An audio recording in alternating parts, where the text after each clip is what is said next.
خوش آمدید کہتی ہوں اس لیے کہ آج ہمارا پارٹی کا فاؤنڈیشن ڈے ہے. آج گئی 7 وری پی ڈی پی ایس بنامتس. آج 27 سال ہو گئے ہیں مفتی صاحب کی جو زندگی کی جدوجہد تھی کہ میں جموں کشمیر میں ایک بہتر متبادل دینا چاہتا ہوں. آج اس کے 27 سال پورے ہو گئے ہیں اور مجھے خوشی ہے کہ ہم جو مفتی صاحب نے جو ایک ویژن دیا تھا, ایک نظریہ دیا تھا, پی ڈی پی اس پہ قائم اور دائم ہے. ہم آج ہر ڈسٹرکٹ لیول پہ اس فاؤنڈیشن ڈے کو منانا چاہتے تھے, پر چونکہ آپ کو پتا ہے پورے ریاست میں سیلابی صورتحال ہو گئی, بارشیں بہت ہو گئی, خاص کر راجوری پونچھ میں جان و مال کا بہت زیادہ نقصان ہو گیا. یہاں بھی بہت ہمارے لوگ پریشان رہے, یاترا کی وجہ سے بھی لوگوں کو یہاں آنے میں دقتیں تھیں. تو ہم نے سوچا کہ ہم اس کو مؤخر کرتے ہیں, آگے چل کے اس کو ہم منائیں گے. اور آج میں اس موقع پہ اپنے جو ورکر ہیں اور اپنے کولیگس ہیں سب کو مبارکباد دینا چاہتی ہوں کہ آج ہمارا جو پی ڈی پی کے 27 سال پورے کیے, اس کے باوجود کہ ہمارے اوپر بہت وار کیے گئے, ہمارے اوپر بہت حملے کیے گئے, مگر میرا ورکر, میرے ساتھی میرے ساتھ کھڑے رہے, میرے اس جدوجہد میں شامل رہے. تو آج ہم نے کچھ ایک ریزولوشن جس کی کاپی آپ کو ملے گی, میں مختصراً اس کے کچھ پوائنٹس پڑھوں گی. مجھے معلوم ہے آپ مجھ سے کافی سارے سوال کرنا چاہتے ہیں. ایک تو سب سے پہلا جو ہمارا رہا ہے جس کے لیے پی ڈی پی وجود میں آئی, وہ یہ ہے کہ جو مسئلہ کشمیر ہے اس کے پرامن حل کے لیے اور اس کے ساتھ آج بشمول 370 35A اور ہماری جو شناخت ہے اور اسٹیٹ ہوڈ, اس کے لیے پی ڈی پی جو ہے وعدہ بند ہے. ہم جدوجہد کرتے رہیں گے اور انشاءاللہ اس کو حاصل کرتے رہیں گے, کیونکہ پیس ود ڈگنیٹی اگر جو مفتی صاحب کا نعرہ تھا اگر وہ قائم کرنا ہے تو اس کے لیے بات چیت, ریکنسیلیشن, کانفیڈنس بلڈنگ میجرز بہت ضروری ہے. اس پہ ہم کام کریں گے. تیسری بات کہ مفتی محمد سعید صاحب کا جو ویژن ہے وہ تب تک آگے نہیں چل سکتا جب تک جموں کشمیر, وادی کشمیر اور جموں ایک ساتھ نہ چلے, جب تک ہم ایک دوسرے کا دکھ درد نہ سمجھے, جب تک ہم ایک دوسرے کی ترقی کے لیے اکٹھے کام نہ کریں. تو ان دونوں ریجنز کو پہلے بھی مفتی صاحب نے بہت کام کیا, ہم بھی کوشش کریں گے کہ ہم قدم جیسے کرگل اور لداخ کے لیہ کے لوگ اکٹھے چلیں, ہم بھی کوشش کریں گے, ہماری کوشش رہے گی کہ ہم ساتھ ساتھ چلیں. اس کے علاوہ ہم نے ہمیشہ کہا ہے کشمیر کو, جموں کشمیر کو ایک کوزے میں بند کیا گیا ہے. جموں کشمیر سینٹرل ایشیا اور ساؤتھ ایشیا کے درمیان ایک اہم رابطہ بن سکتا ہے. جو پرانے زمانے میں ہمارے راستے تھے, چاہے سلک روٹ تھا یا دوسرے راستے تھے, جہاں سے ہمارے شاہ ہمدان رحمۃ اللہ علیہ تشریف لائے, انہوں نے اپنی ثقافت اور ہمارے جو دین ہے اس کی یہاں تعلیم دی. ہم چاہتے ہیں یہ راستے دوبارہ, چاہے لائن آف کنٹرول پہ ہو یا ایل او سی کے ہو, یہ آر پار ریاست جو راستے ہیں وہ آواجاوی اور تجارت کے لیے کھولنے کے لیے ہم جدوجہد کریں گے.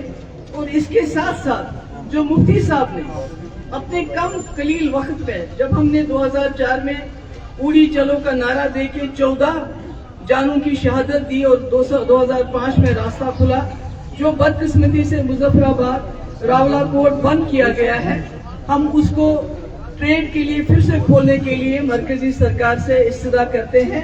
اور ساتھ ہی جو شاردا پیٹھ ہے, جیسے ہمارے سردار بھائیوں کا پاکستان میں جو گرو نانک دیو جی کی پیدائشی جگہ ہے, جو وہاں کا گردوارہ ہے, وہاں جانے کی ان کو اجازت دی جاتی ہے. اسی طرح ہمارے کشمیری پنڈت بھائی بہن ہیں, ان کے لیے شاردا پیٹھ کھولا جانا چاہیے.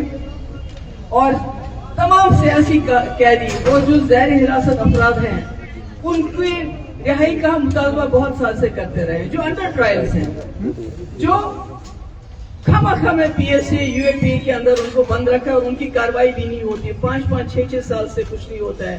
اور جن کی کاروائی ہو کے جن کو بیل ملتی بھی ہے, ضمانت ملتی بھی, جیسے شبیر شاہ صاحب ہیں, سپریم کورٹ نے ضمانت دی, اس کے باوجود بند ہے. ان میں سے کئی لوگ جیسے جماعت اسلامی کے لیڈر ہیں, جیسے میاں قیوم صاحب ہیں, بہت بیمار ہیں اور ان کی بیماری کا ہم سنتے ہیں. مگر جو عام خام گھروں سے غریب بچے اس وقت ملک کی مختلف جیلوں میں بند ہیں,